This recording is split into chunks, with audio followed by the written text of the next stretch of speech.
ABC 10 News at 7 starts now. Tragedy tonight in Chula Vista. This is what is left of a two-story home after flames ripped through it early this morning. And tonight, investigators are still trying to piece together the moments that led up to that inferno. Good evening. I'm Steve Atkinson. Kimberly Hunt has the night off tonight. A woman escaped from the fire, but two children could not be saved, including a kindergartner. As ABC 10 News reporter Mimi Alcala shows us, it has been an emotional day for the entire neighborhood.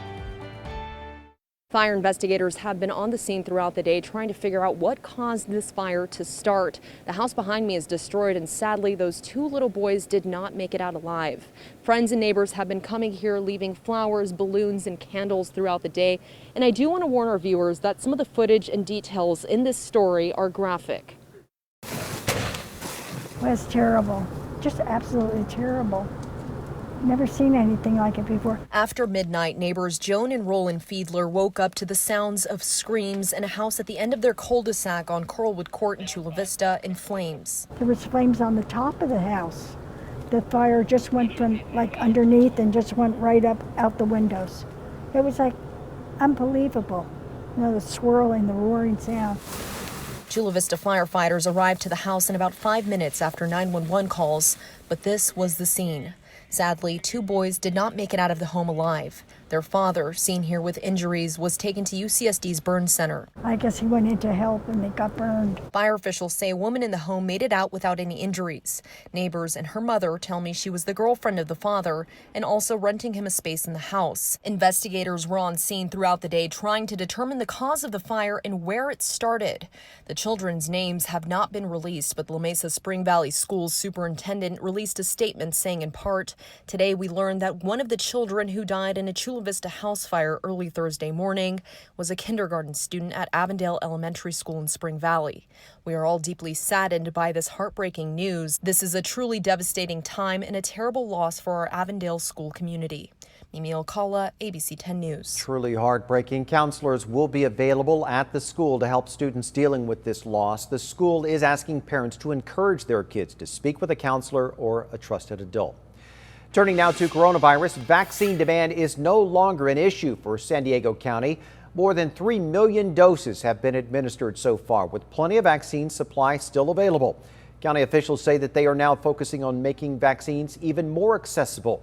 They're extending the hours at centers in Oceanside, Chula Vista, and El Cajon until 8 p.m. They're also partnering with local businesses and adding more mobile locations. Although our case rate is down this week, Supervisor Nathan Fletcher says we will likely stay in the orange tier. I would say I'm not optimistic that we're going to descend below the orange tier before June 15th. It would take 2 consecutive weeks of metrics in the yellow tier, and we have a little ways to go. Some good news in our local numbers today. The county did not report any new deaths, so that total remains at just above 3,700. The county did report 226 new cases today, and our test positivity rate held at 1%. California could also reach herd immunity by June 15th. That's the projection of doctors at UC San Francisco. They say by that time, immunity levels will overpower any ongoing transmissions in our state. June 15th is the day that Governor Gavin Newsom plans to fully reopen California's economy. This is the green tier that we're off restrictions, and then he's going to have to open up more without masks. And all of that will show us as we mingle that the cases aren't going up when you have enough of the population being immune. San Diego County's goal is to get at least 75% of people 16 and older fully vaccinated. We are currently a little under 2/3 of the way to that goal. New research from a team of San Diego scientists is helping explain why the coronavirus can cause complications all across the body. Our ABC 10 News anchor Derek Stahl is going in depth on the new secrets being revealed about the virus's famous spikes. We often think of COVID-19 as a lung disease, but from the start of the pandemic, doctors have noticed patients with strange symptoms, from brain damage to swollen toes to heart complications and kidney failure. Now, new research from the Salk Institute is helping explain why from the cellular level. The virus actually attacks what's called the vascular endothelial cells. Professor Uri Manor and his colleagues documented how the coronavirus attacks the cells lining blood vessels. And those blood vessels are the critical link, says Dr. Christian Ramers, who was not involved with the study. You have blood vessels all throughout your body. Every organ in your body needs to be fed with arterial blood, and then venous blood drains away from that. So something that actually attacks the vascular bed attacks the entire body head to toe. Scientists have known for a while that the coronavirus's distinctive spike proteins allow it to enter cells. But the Salk researchers found the spikes also do something else.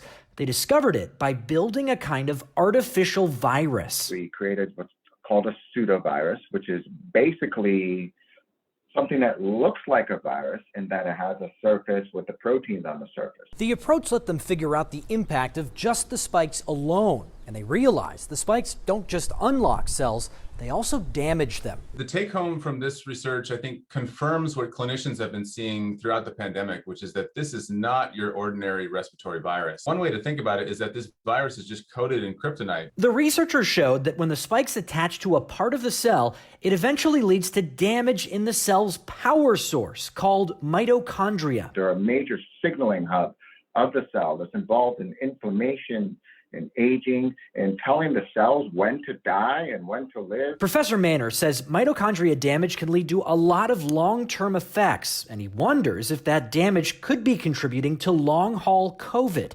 Either way, he says the study could help researchers start screening for new treatments. Derek Stahl, ABC 10 News. You can stay on top of any new developments with coronavirus by downloading the 10 News app. A free version is available in the App Store. And we have a breaking news update to a story that we first brought you at 5. A chase ended with a crash on Bear Valley Parkway in Escondido this afternoon.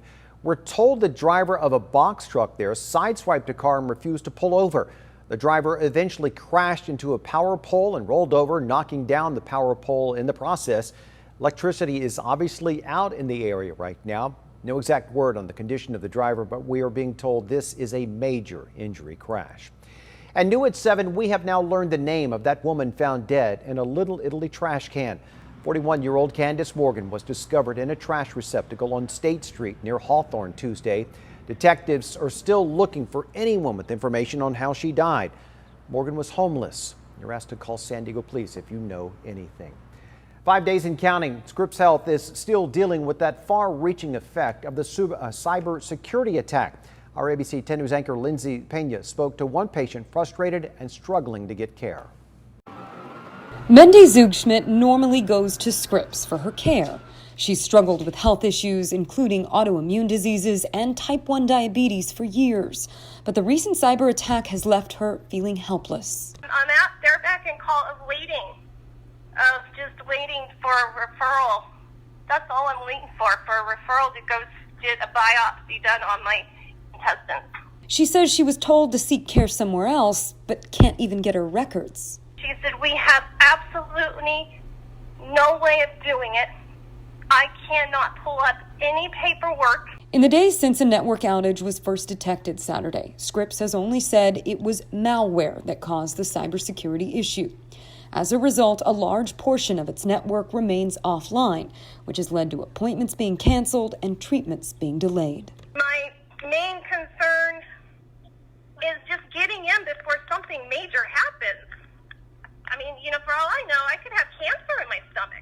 The California Department of Public Health said via a statement that it is monitoring the situation at Scripps and will, quote, work with our local, state, and federal partners as necessary to verify patient safety measures are in place and are followed.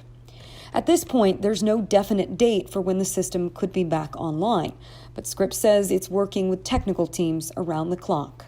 In the meantime, patients like Mendy simply want to know more. When you have autoimmune conditions and cancer and all kinds of stuff going on, they really need to communicate with somebody to tell them what in the world's going on and where should we go to get care. Lindsay Pena, ABC 10 News. Also tonight, the man accused of captaining the human smuggling boat that crashed off of Point Loma Sunday made his first court appearance today. Federal prosecutors asked that Antonio Hurtado be detained, saying that he's a flight risk and a danger to the community. The judge scheduled a detention hearing for next Tuesday. Hurtado is accused of piloting that boat that smashed into the rocks Sunday, killing 3 people and injuring dozens more. According to court documents, the people on the boat, they paid about $15,000 to $18,000 to be smuggled into the U.S. San Diego Mayor Todd Gloria is reconsidering cutting library hours. In his proposed budget last month, Gloria called for closing city libraries on Sundays and Mondays, which would save nearly $7 million. But after a budget committee hearing today, Gloria then changed his mind. Advocates say that libraries are safe, accessible, and free educational resources, especially in underserved communities. The city's final budget will be adopted next month.